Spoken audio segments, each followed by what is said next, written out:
नमस्कार, मी अक्षय जागीरदार आणि आपण पाहत आहात सकलम न्यूज अनालिसिस मध्ये आपणा सर्वांचं सहर्ष स्वागत. सोने आणि चांदीच्या दरामध्ये 2025 मध्ये जोरदार वाढ झालेली आहे. ही एक बातमी आज आपण पाहणार आहोत. त्याचबरोबर महानगरपालिका निवडणुकीच्या पार्श्वभूमीवर राजकीय घडामोडींना वेग आलेला आहे. तिसरी बातमी जी आहे ती अमेरिकेचा कडक निर्णय, 20,000 भारतीय ट्रक चालकांचं ड्रायव्हिंग लायसन्स रद्द होणार आहे. आणि चौथी बातमी आहे ते $700 मिलियन 1MDB घोटाळा, मलेशियाचे माजी पंतप्रधान नजीब रजाक दोषी, 15 वर्षाच्या कारावासास.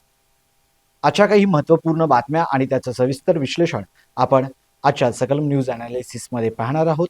सोने चांदीची बातमी आहे. अमेरिकेतला 20,000 भारतीय ट्रक चालकांचा ड्रायव्हिंग लायसन्स रद्द होणार आहे. $700 मिलियन 1MDB घोटाळा आजच्या बातम्यांमध्ये पाहणार आहोत. सोने आणि चांदीच्या दरात 2025 मध्ये जोरदार वाढ झाली आहे. या वर्षात सुरू झालेली तेजी वर्षाच्या अखेरपर्यंत तेजी कायम आहे.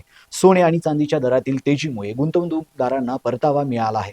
मात्र सोन्याचे दर गगनाला भिडल्याने सोने खरेदी ही आता सर्वसामान्यांच्या आवाक्याबाहेर गेली आहे. सोन्याचे दर आता प्रति तोळा 1,42,000 रुपयांपर्यंत पोहोचला आहे. तर सोन्याच्या बरोबरच चांदीचे दर देखील झपाट्याने वाढत आहेत. इकॉनॉमिक टाइम्सच्या रिपोर्टनुसार डिसेंबर 2024 मध्ये चांदीचे दर 85,146 रुपये किलो होते. आता चांदीचे दर किलो मागे 2,35,000 रुपयांवर पोहोचले आहेत. तर एका वर्षात चांदीच्या दरात 144% वाढ झाली आहे. सोन्याचे दर देखील 73% वाढले आहेत. यामुळे सोने आणि चांदीतील गुंतवणुकीला गुंतवणूकदारांना प्राधान्य देत आहेत. 2026 मध्ये देखील सोने आणि चांदीच्या दरात तेजी कायम राहणार का, असा सवाल उपस्थित केला जात आहे.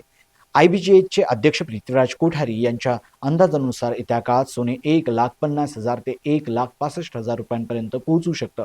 चांदीच्या दरात देखील तेजी पाहायला मिळू शकते. चांदीचे दर 2,50,000 रुपयांपर्यंत पोहोचू शकतात. प्रामुख्याने डिसेंबर नंतर लग्नसराई असते. या लग्नसराईच्या तोंडावर सोन्याचे दर वाढल्यामुळे खरेदीदारांसह सोने चांदी दागिने निर्मिती उद्योगात चिंतेचे वातावरण आहे. दरम्यान सोन्याचे दर वाढण्यामागचं कारण पाहिलं असता जगभरातील केंद्रीय बँकांकडून सातत्यानं सोनं खरेदी केलं जात आहे. त्यामुळे जागतिक स्तरावर सोन्याची मागणी वाढली आहे. दुसरीकडे औद्योगिक वापरासाठी कारखान्याकडून चांदीची मागणी वाढल्याने चांदीचे दर देखील वाढत आहेत. दुसरी बातमी आहे ती महापालिका निवडणुकीच्या पार्श्वभूमीवर राजकीय घडामोडींना वेग आलाय. महायुती आणि महाविकास आघाडी या दोन्ही आघाड्यांमध्ये उमेदवारीवरून अजूनही रस्सीखेच सुरू आहे. अनेक ठिकाणी जागा वाटपाचा तिढा कायम असून उमेदवारांची यादी लवकर जाहीर केल्यास बंडखोरी होण्याची भीती पक्ष नेतृत्वाला आहे. त्यामुळे अनेक पक्ष सावध पवित्रा घेत निर्णय पुढे ढकलताना दिसत आहेत. मात्र या सगळ्या परिस्थितीत काँग्रेस पक्षाने मात्र पुढाकार घेत कोल्हापूर महानगरपालिका निवडणुकीसाठी उमेदवारांची पहिली यादी जाहीर केली आहे. काँग्रेसने पहिल्या टप्प्यात 48 उमेदवारांची यादी जाहीर केली आहे. तब्बल 81 जागांपैकी काँग्रेसने 48 जागांची पहिली यादी जाहीर करून जागा वाटपात आपण मोठे भाऊ असल्याचंही दाखवून दिलंय. काँग्रेसने जाहीर केलेल्या पहिल्या उमेदवारांची यादी 17 माजी नगरसेवकांना पुन्हा संधी देण्यात आलेली आहे. तर 13 माजी नगरसेवकांच्या कुटुंबियांचा समावेश आहे. कोल्हापूर महानगरपालिका निवडणुकीसाठी काँग्रेसकडून पहिल्या टप्प्यात जाहीर करण्यात आलेल्या यादीत अनेक अनुभवी आणि दिग्गज माजी नगरसेवकांचा समावेश आहे. यामध्ये आमदारकीची निवडणूक लढवलेले राजेश लाटकर यांना नगरसेवक पदासाठी उमेदवारी देण्यात आलेली आहे. उमेदवारांच्या या यादीमुळे काँग्रेसने निवडणुकीची तयारी गांभीर्याने सुरू केल्याचे स्पष्ट संकेत मिळालेले आहेत. पक्ष अजूनही अंतर्गत चर्चा आणि समीकरणांमध्ये अडकलेला असताना काँग्रेसने थेट निवडणुकीच्या रणांगणात उडी घेऊन उमेदवारांची यादी देखील जाहीर केल्यामुळे महायुतीच्या यादीकडे लक्ष लागून राहिले. तर दुसरीकडे 81 जागांपैकी तब्बल 48 जागांसाठी काँग्रेसची पहिली यादी जाहीर झाल्याने दुसऱ्या यादीत किती जणांचा समावेश असणार याकडे देखील लक्ष लागून आहे. महाविकास आघाडीत सहभागी असणाऱ्या ठाकरे शिवसेना आणि शरद पवार राष्ट्रवादीला किती जागा मिळणार याची देखील उत्सुकता लागून आहे.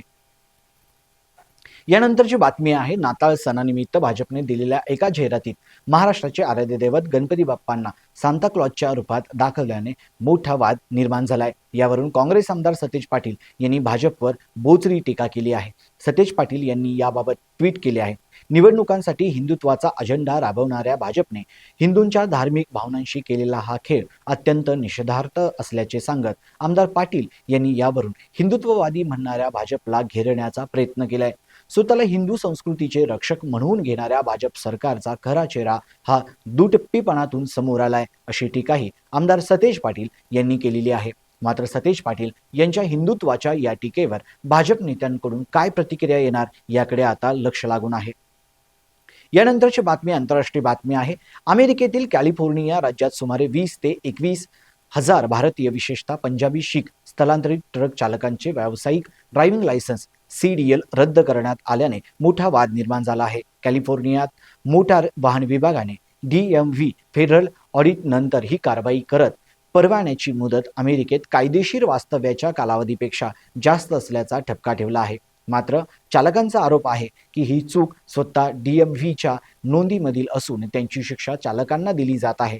कायद्यानुसार तारीख दुरुस्ती किंवा पुन्हा अर्जाची संधी द्यायला हवी होती, पण थेट परवाने रद्द करण्यात आल्याचे ते म्हणतात. त्यामुळे हजारो कुटुंबांचा उदरनिर्वाह धोक्यात आला असून अमेरिकेची पुरवठा साखळीही बाधित होण्याची शक्यता व्यक्त केली जात आहे.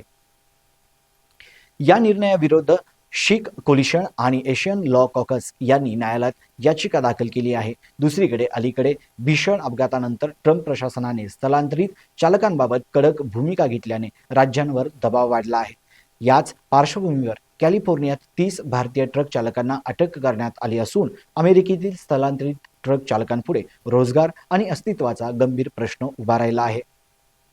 पुढील बातमी आहे ती मलेशियातील खोक्यात 1MDB मलेशिया डेव्हलपमेंट बरहात घोटाळा प्रकरणात माजी पंतप्रधान नजीब रजाक यांना पुन्हा एकदा दोषी ठरवण्यात आले आहे.